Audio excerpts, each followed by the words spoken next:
Mi ponencia va a ser un itinerario por diferentes autoestimas. Y a cada una de ellas las voy a nombrar de una manera y quizá no es que sean autoestimas, son espacios donde podemos reflexionar sobre la autoestima. Y iremos haciendo un itinerario para ir profundizando y yendo a un espacio mucho más poético. Mirad, la primera autoestima, ¿no? Cuando doy las clases de narrativa terapéutica y tal, pues la primera autoestima, ya se ha hablado mucho de ella, es la autoestima del logro, ¿no? Esta enorme confusión entre la identidad y lo que logramos, que en realidad genera un mensaje interno de solo soy digno de ser amado cuando saco un 10, cuando consigo algo y demás, ¿no? Claro, esto es un mal negocio. Los seres humanos también tenemos la dignidad de ser amados cuando no conseguimos lo que queremos, cuando nos equivocamos o cuando estamos absolutamente perdidos en la vida. Decía Sheldon Kazak que conseguimos el objetivo no cuando conseguimos lo que queremos, sino cuando estamos de acuerdo en quién somos. Y esto es un desafío. Por ejemplo, el psicólogo Nathaniel Branden decía que la base de una autoestima sana es vivir conscientemente de nuestros anhelos, deseos e impulsos de vida y conscientemente también de nuestras roturas, sombras o dolores. Hay un cuento oriental que explica mucho este desafío, que dice que iba un señor por el desierto que nunca había visto un espejo y de pronto se encuentra un espejo en la arena. Entonces lo recoge, lo mira, se ve a él mismo y dice: por Dios, qué feo, no me extraña que lo hayan tirado, y lo vuelve a tirar, ¿no? Entonces, este mirarnos frontalmente siempre es la parte más difícil de la vida. Y esto nos lleva a la segunda autoestima, la autoestima de los demonios. Le puse este nombre por una anécdota. Carl Jung, en una conferencia en Viena, contaba que nuestros demonios son demonios porque los hemos expulsado de casa. Y fuera hace frío, llueve y se han tapado con barro, pieles muertas de animales, hojas secas, de tal manera que cuando abrimos la puerta y los vemos, les cerramos la puerta sin saber que en ese impulso volvemos a estar separados de nosotros. Y separados de nosotros no es posible cultivar una autoestima. En algún momento, decía Jung, deberemos abrir la puerta e invitarlos a entrar. Y sentarnos con ellos a tomar un té. Y en ese momento se quitan ese terrible disfraz y, decía este hombre, pasan a ser energía bendecida. Por ejemplo, Rilke, el poeta, se le atribuye a él la frase: temo que si se llevan a mis demonios, se vayan con ellos mis ángeles. El tema es que difícilmente solos podremos recibir a nuestros demonios. Decía Antonio Machado: en mi soledad he visto cosas tan claras que no eran verdad, ¿no?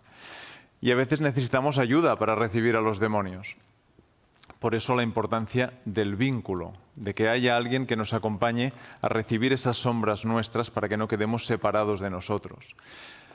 El psicólogo Stephen Gilligan dice que ninguna expresión tiene valor humano hasta que no hay una presencia madura y amorosa que puede tocar esa expresión y nombrarla adecuadamente.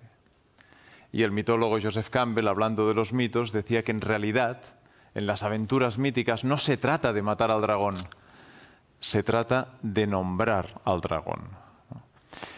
Y muchas veces, por ejemplo, cuando doy las conferencias en las escuelas, en los institutos y demás, veo que hay padres y madres con una enorme preocupación de cómo ser buenos padres y buenas madres.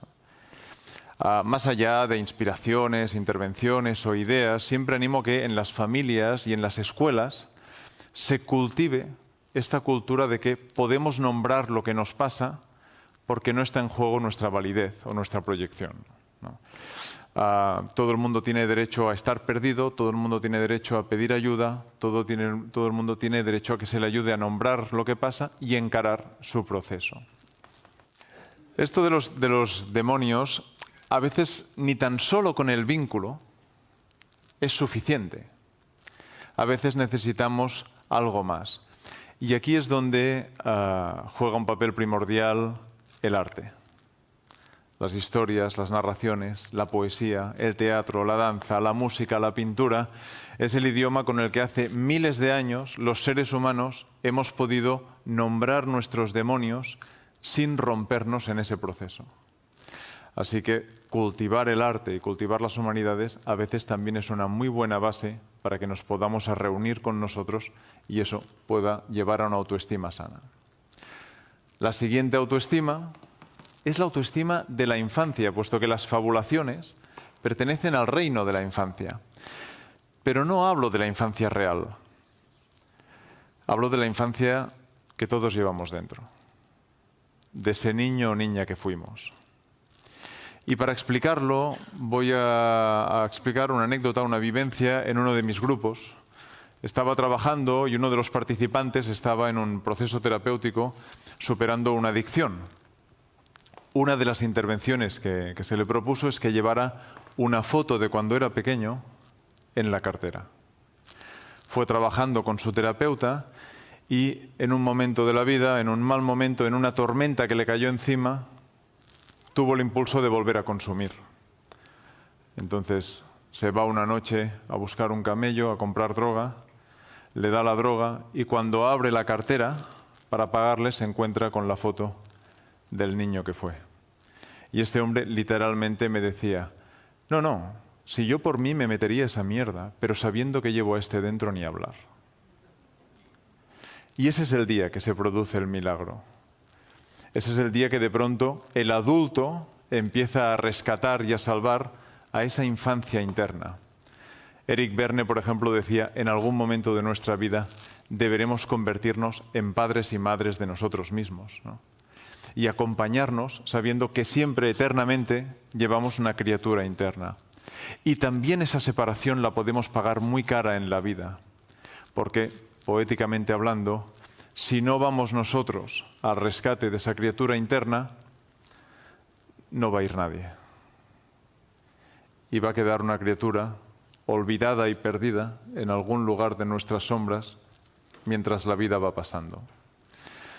Así que antes de seguir hablando de otra autoestima, nombro a José Manuel Diego, que fue mi profesor de literatura en el instituto, que en el último día de clase animaba a sus alumnos a que por favor, no dejaran nunca olvidados a ese niño o niña interna en alguna tormenta de la vida. No sé si voy muy rápido, ¿os va interesando esto? ¿Sí? Entre vuestras máscaras y mis inseguridades hay un cóctel guapo, ¿sabes? Bueno. Entonces vamos a la siguiente autoestima. Después de la infancia es la autoestima del origen. Fijaros que cada vez vamos profundizando y nos vamos acercando también a un espacio más existencial. Es difícil llevar una autoestima profundamente sana en la vida cuando uno no ha hecho las paces con su origen, sea con las heridas emocionales, sea con las heridas sociales o sea con las heridas contextuales. Para explicarlo, voy a explicar una anécdota recogida por Mircea Eliade, el estudioso de las religiones, que encontró una tribu donde creían que cuando alguien enfermaba en la vida es porque el alma había olvidado de dónde venía. Entonces el chamán se ponía al lado de la cama del enfermo y durante toda la noche le iba susurrando el mito de la creación, la historia que explicaba cómo se creó el mundo y cómo llegó al mundo. Ellos creían que al escuchar esa historia, el alma, sabiendo de dónde venía, podría reorientarse en la vida hacia la vitalidad. Esta historia yo le tengo mucho cariño porque fijaros que a veces, cuando hablamos de nuestro origen, también podemos rescatar a ese niño o niña interno, puesto que el asombro, la vitalidad, la creatividad y la espontaneidad pertenecen a esa criatura interna. Incluso, con esto de hablar del origen, Ramana Maharshi decía que solo podemos ir renaciendo en la vida cuando continuamente nos vamos preguntando ¿de dónde vengo y de dónde soy? Esta autoestima del origen animo mucho que se trabaje obviamente en clases, donde hay gente de diferentes culturas o nacionalidades, pero también donde hay personas adoptadas, por ejemplo, y que se pueda compartir de forma poética una idea de decir, bueno, ¿y tú cómo llegaste al mundo? ¿Y cómo es tu baile? Podernos irnos acercando desde una mirada más poética. Porque la siguiente autoestima, voy a dar un giro, y en las clases le llamo la autoestima del universo. Siempre que llego aquí veo alguna cara rara, alguien que dice, bueno, en la menos ya se ha ido muy happy flower. No, pero voy a explicar el porqué del nombre de la autoestima del universo, que el nombre no se lo pongo yo. Esto viene de una reflexión del filósofo Henryk Skolivowski, que dice algo, a mis ojos, muy interesante. Dice, la gente no es lo suficientemente consciente de la pobre imagen que tienen de ellos mismos por la pobre imagen que se les ha ofrecido del universo. Fijaros, y voy a hacer un poquito de humor, tomarlo con cariño, ¿eh?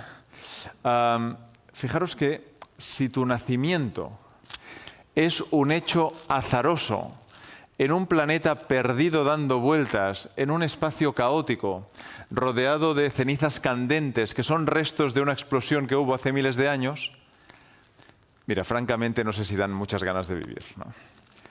Ahora bien, si además de las explicaciones científicas, que tampoco son como las he hecho, que lo he exagerado mucho, pero si además de las explicaciones científicas ponemos las explicaciones poéticas o mitopoéticas, que son las que dan sentido a la existencia, el universo es también un lugar misterioso lleno de belleza, donde hace miles de años que los seres humanos hemos proyectado nuestras identidades, nuestros temores y nuestros deseos.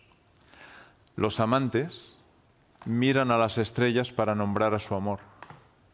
Los que rezan miran al cielo. Los que hablan con sus muertos miran al cielo. Los que buscan esperanza miran al cielo. Todo el mundo levanta la vista hacia el universo. Incluso este universo tiene música. Hay una bonita historia de los pitagóricos que dicen que ellos creían que cuando alguien llega al mundo atravesaba todas las esferas. Ellos no sabían que eran planetas y decían esferas. Y cada esfera le daba a la persona una nota musical y un metal. De esta manera, cuando la persona nacía en la vida, llevaba consigo todas las notas de la escala diatónica, llevaba consigo la armonía de la música de las esferas y varios metales que debería transformar en dones para afrontar su vida. Dicen los sabios que la vida nos da todo lo que necesitamos, pero nos lo da sin madurar.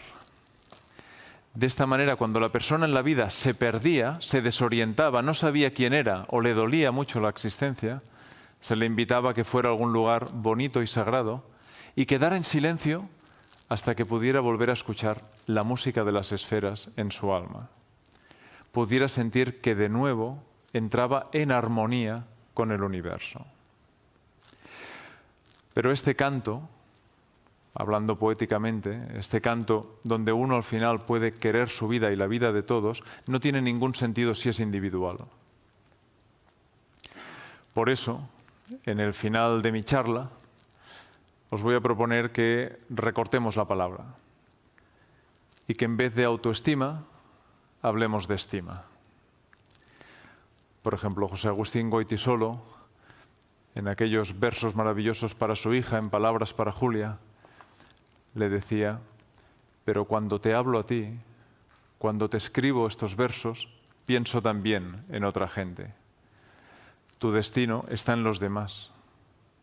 Tu futuro es tu vida, la dignidad es la de todos. Otros esperan que resistas, que les ayude tu alegría, que les ayude tu canción entre sus canciones. Y antes citaba a Joseph Campbell, que también hablaba del amor metafísico, ese amor que hace que alguien se juegue la vida para salvarle la vida a un desconocido. Por ejemplo, la gente de Open Arms o todas las ONGs que están rescatando gente en el Mediterráneo. Así que para cerrar la reflexión de mi charla con estas autoestimas que he intentado que sean cada vez más existencialmente profundas, la autoestima de los logros, la autoestima de los demonios, la autoestima de la infancia, la autoestima del origen y por último la autoestima del universo, me gustaría cerrar explicando algo que pasó en los años 80. Algo que sucedió en la guerra entre Irak e Irán.